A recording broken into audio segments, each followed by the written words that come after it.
Scaling is seldom about automation. In the same vein, you automate what is working. Think of it as the USA principle: understand, simplify, then automate.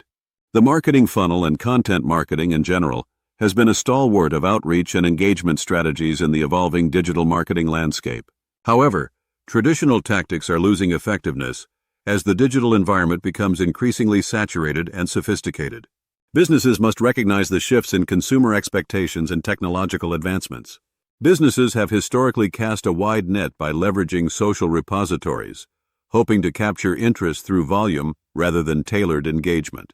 This method is rapidly becoming obsolete due to a combination of factors, but most importantly, the desensitization of consumers to generic outreach.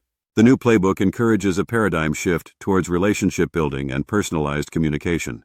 It is not just posting content, it's about creating meaningful connections before the pitch, understanding your audience deeply, and leveraging technology to ensure your message is seen and heard.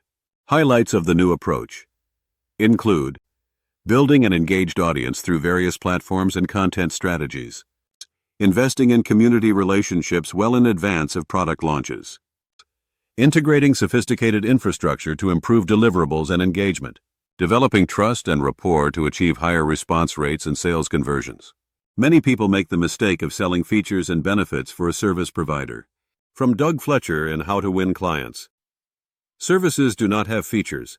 They have resumes with 5 subcategories: training, degree, certifications, achievements, company successes, experiences, customer projects, credentials, client list, and differentiating approach, the way you get things done.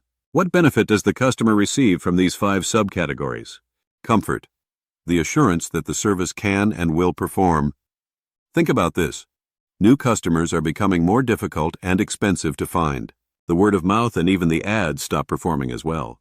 Growth slows. Cost per acquisition begins to rise and keeps rising to the extent that their business model, which was predicated on very low marketing costs, is no longer valid. The path to profitability suddenly looks long and treacherous. What happened? Those companies created a service for which there was pre-existing, unmet demand or surrounding market growth. They skillfully converted all of that demand, and they ran out of customers before they'd created future demand, often the forms and other distribution channels. Or in other words, never created a brand. Only truly unique offerings can command the high prices that professional services models demand. That's why it's essential to put values and value over volume when crafting your offerings. The most successful models are built on a foundation of scarcity. That is, they offer access to something rare or exclusive and thus command a higher price. This could be anything from access to a premium network of contacts to unique insights or proprietary data. It's important to remember that it's not just the offering that must be valuable, but also how it's delivered. You will need to deliver your services in a personalized, convenient, and efficient way. Integrate customer value into your professional services.